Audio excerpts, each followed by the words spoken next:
নমস্কার বন্ধুরা, আপনাদের আরও একবার স্বাগত জানাই পাবলিক ভিউ কলকাতাতে। বন্ধুরা, কলকাতা ডার্বিতে মোহনবাগান ভার্সেস ইস্ট বেঙ্গল, এই ম্যাচে দুই দলের playing 11 formation starting line up কী হবে, ডার্বিতে দুই দল কি একাদশ নামাবে, ডার্বিতে কোন দল এগিয়ে আছে, ডার্বি জেতার সম্ভাবনা কোন দলের বেশি, এবং এই ম্যাচটা জেতাটা দুই দলের জন্য কতটা গুরুত্বপূর্ণ এবং হেড টু হেড কোন দল এগিয়ে আছে সমস্তটাই কিন্তু আপনাদের জানাবো।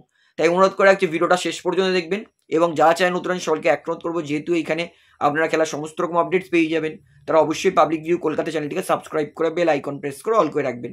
তাহলে বন্ধুরা, Mohun Bagan versus East Bengal Kolkata derby, এটা খেলা হবে 11ই জানুয়ারি অর্থাৎ সামনের শনিবার দিন সন্ধ্যে 7:30 থেকে গুয়াহাটির ইন্দিরা গান্ধী স্টেডিয়ামে। সেটা কিন্তু মোহনবাগান হোস্ট করলেও ম্যাচটা কিন্তু দেখতে গেলে দুই দলের জন্য কিন্তু অ্যাওয়ে ম্যাচ।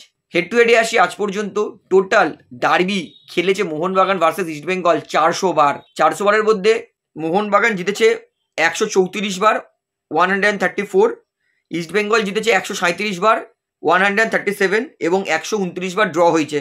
অর্থাৎ এখনও কিন্তু ডার্বিতে মোহনবাগানের থেকে ইস্ট বেঙ্গল 3টে বেশি জিতে আছে। তবে যদি আইএসএলে ধরি, আইএসএলে টোটাল মুখোমুখি হয়েছে 8 বার, যেখানে মোহনবাগান জিতেছে 7 বার আর 1 বার ড্র হয়েছে। অর্থাৎ আজ পর্যন্ত আইএসএলে কিন্তু কোনোদিন ইস্ট বেঙ্গল মোহনবাগানকে হারাতে পারিনি। এবং টোটাল এই 8 বারের মধ্যে মোহনবাগান গোল করেছে 20টা এবং ইস্ট বেঙ্গল গোল করেছে মাত্র 5টা। এবং এই সিজনেরই প্রথম ডার্বিটা কিন্তু যেটা মোহনবাগান কিন্তু ইস্ট বেঙ্গলকে হারিয়েছিল। অর্থাৎ বলতেই পারি মোহনবাগান আর ইস্ট বেঙ্গলের মধ্যে কিন্তু ওভারঅল ডার্বি কিন্তু রেজাল্ট কাটাই আছে। এইবারে বলি দুই দলের শক্তি দুর্বলতা। সর্বপ্রথমে ইস্ট বেঙ্গল দলের ওপরে আসি। ইস্ট বেঙ্গল তারা এই মুহূর্তে তাদের দুর্বলতা বলতে ইস্ট বেঙ্গলের ডিফেন্স কিন্তু প্রচণ্ড নড়বড়ে হচ্ছে। তার মধ্যে ইস্ট বেঙ্গলের ব্যাড লাক যে ইস্ট বেঙ্গল তাদের কিন্তু একাধিক প্লেয়ার তারা কিন্তু ইনজুরি পাচ্ছে। এবং ইস্ট বেঙ্গল তাদের কিন্তু আরও একটু ব্যাড লাক, কারণ ইস্ট বেঙ্গল যখনই মনে হচ্ছে সেটেল হচ্ছে তখনই কিন্তু ইস্ট বেঙ্গলের কোনো না কোনো প্লেয়ার ছিটকে যাচ্ছে। সেটা কাট সমস্যা হলেও এবং ইনজুরি হলে মানে ছিটকাচ্ছেই। তো ইস্ট বেঙ্গল তাদের দুর্বলতা হচ্ছে ইস্ট বেঙ্গল তারা 14 ম্যাচে গোল খেয়েছে 20টা।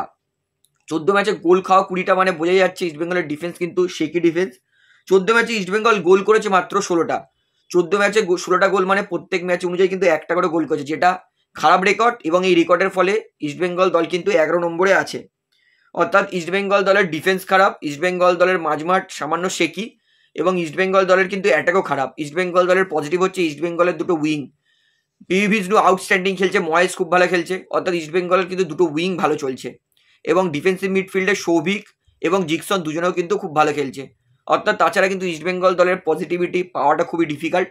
মোহনবাগান দলে আসি। মোহনবাগান এই মুহূর্তে কিন্তু দুর্দান্ত ফুটবল খেলছে। মোহনবাগান পয়েন্টস টেবিলে 1 নম্বরে আছে। 14 ম্যাচে মোহনবাগানের পয়েন্ট হচ্ছে 32 এবং মোহনবাগান তারা কিন্তু বেঙ্গালুরুর থেকে 5 পয়েন্ট এগিয়ে আছে। অর্থাৎ মোহনবাগান চেষ্টা করবে এই ম্যাচটা জিতে মোহনবাগান যাতে 8 পয়েন্ট এগাতে পারে বেঙ্গালুরুর থেকে, তাই সেটা থাকবে মোহনবাগানের লক্ষ্য। মোহনবাগান 14 ম্যাচে গোল করেছে 29টা, মানে পার ম্যাচ হিসাব মতো মোহনবাগান 2টো করে গোল করছে। মোহনবাগান 14 ম্যাচে গোল খেয়েছে মাত্র 13টা, যেটা এই সিজনের সব থেকে কম। মোহনবাগান এই সিজনে গোল করেছে সব থেকে বেশি 32টা, গোল খেয়েছে সব থেকে কম 13টা। এবং রেকর্ড পরিষ্কার বলে দিচ্ছে মোহনবাগানের কিন্তু 1 নম্বরে থাকারই জায়গা এবং মোহনবাগান সেখানেই আছে। এই ম্যাচটা দুই দলের জেতাটা কতটা গুরুত্বপূর্ণ, ইস্ট বেঙ্গলের জন্য এই ম্যাচটা মাস্ট উইন ম্যাচ।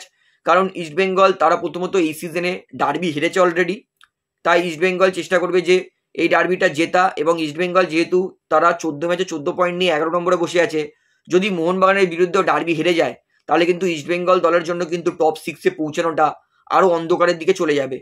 তাই ইস্ট বেঙ্গলের জন্য কিন্তু এটা খুবই ইম্পর্টেন্ট ম্যাচ, খুবই গুরুত্বপূর্ণ ম্যাচ। এটা থেকে ইস্ট বেঙ্গল হারতে চাইবে না।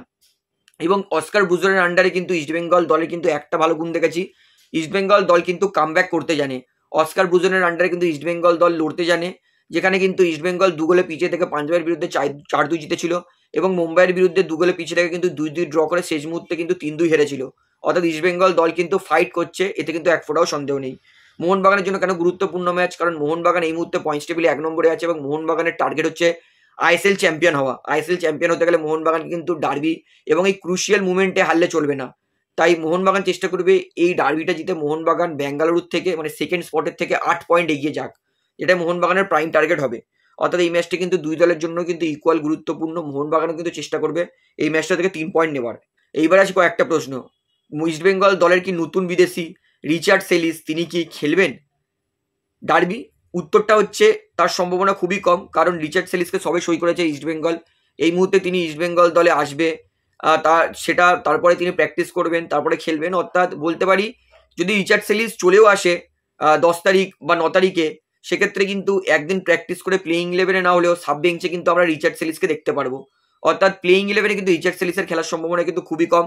সাউল ক্রিসপো খেলবে না, কারণ সাউল ক্রিসপোর এখনো পুরোপুরি ইঞ্জুরি ঠিক হয়নি, এবং আনোয়ার আলী তিনিও খেলার সম্ভাবনা কিন্তু নেই, কারণ আনোয়ার আলী তারও কিন্তু ইঞ্জুরি আছে। মোহনবাগান দলে কিন্তু সেরকম কোনো নেগেটিভ নিউজ নেই, মোহনবাগান দলে খুবই পজিটিভ নিউজ। মোহনবাগানের জন্য গ্রেগ স্টেওয়ার্ট পুরোপুরি ফিট, আপুইয়া সাসপেনশন থেকে ফিরছে, ডিবি পেড্রাটস ফিট। অর্থাৎ বলতেই পারি এটাই কিন্তু ডার্বিতে হতে পারে 50-50। তবে যদি সব দিক বিচার বিবেচনা করি, মোহনবাগান কিন্তু সামান্য কিছুটা হলেও এগিয়ে থাকছে, এটা যেটা মনে হচ্ছে পরিসংখ্যান পরিষ্কার বলে দিচ্ছে। এইবারে আসি প্লেইং 11-এ। সবার প্রথমে ইস্টবেঙ্গল দলে আসি।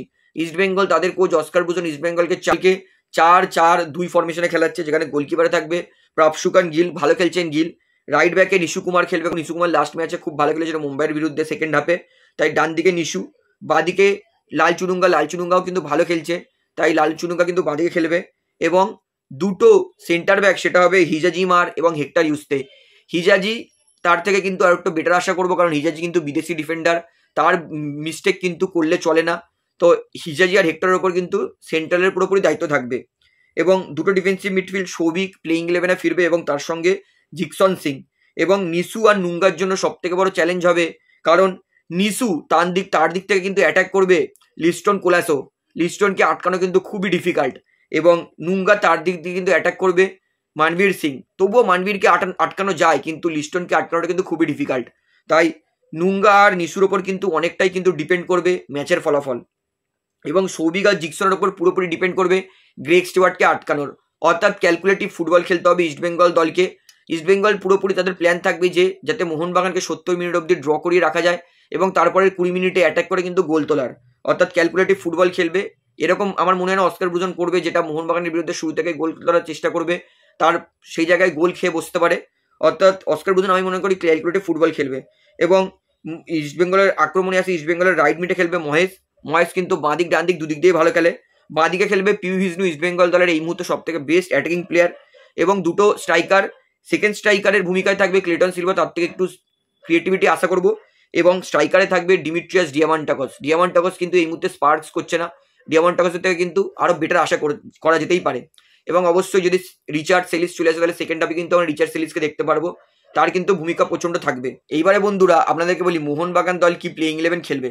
মোহনবাগান তাদের কোচ মোহনবাগানকে আবার 4-4-1-1 ফরমেশনেই ফিরে আনবে।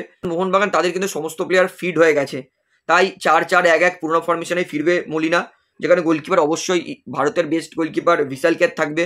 চারের ডিফেন্স, রাইট ব্যাকে থাকবে আশিস রায়ের কিন্তু ইম্পর্টেন্ট, আশিস রায়ের কিন্তু ভূমিকা প্রচুর, কারণ আশিস যেখানে ডিফেন্স করবে সেখান থেকে কিন্তু অ্যাটাক করবে পিউ হিজনু।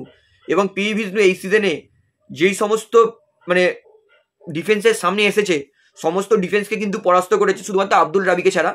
অর্থাৎ আশিস রায় আর পিউ হিজনুর কিন্তু ক্লাসটা দারুণ হবে, এতে এক ফোটাও সন্দেহ নেই। বাঁদিকে থাকবে সুভাশিস বোস আর মহেশের কিন্তু ক্লাসটাও ভালো হবে, এতেও কোনো সন্দেহ নেই। এবং মোহনবাগানের দুটো সেন্টার ব্যাক, সেটা থাকবে টম অ্যালড্রেড আর অ্যালবার্তো রড্রিক্স। টম আর অ্যালবার্তো দুজনের মধ্যে কম্পিটিশন চলছে যে কে কটা গোল করতে পারে ডিফেন্সের পাশাপাশি। অবশ্যই মোহনবাগান সব থেকে হাইস্ট ক্লিনশিট নেওয়া দল, দুজনে যেমন ভালো ডিফেন্স করছে সেরকম কিন্তু ভালো গোলও করছে। এবং মোহনবাগান তাদের জন্য কিন্তু এই ম্যাচে আপুইয়া কামব্যাক করবে প্লেইং 11-এ, একমাত্র ডিফেন্সিভ মিডফিল্ড। এবং সেন্ট্রাল মিডফিল্ডারে আমি চাই থাপাকে খেলা, কারণ থাপাকে আন্ডার এস্টিমেট করছে, থাপা দারুণ খেলছে এই মুহূর্তে, ভালো ছন্দে আছে, কিন্তু সাহালি প্লেইং 11-এ স্টার্ট করবে বলে আমার মনে হয়। তবে আমি থাপাকেই রেখেছি, আমি চাই থাপা খেলুক, সাহাল সেকেন্ড হাফে নামুক। এবং দুটো উইং, রাইট মিডে খেলবে মানবীর সিং, আশা করবো মোহনবাগানের জন্য এই ম্যাচে ভালো খেলবে, কারণ লাস্ট ম্যাচটা খেলেনি।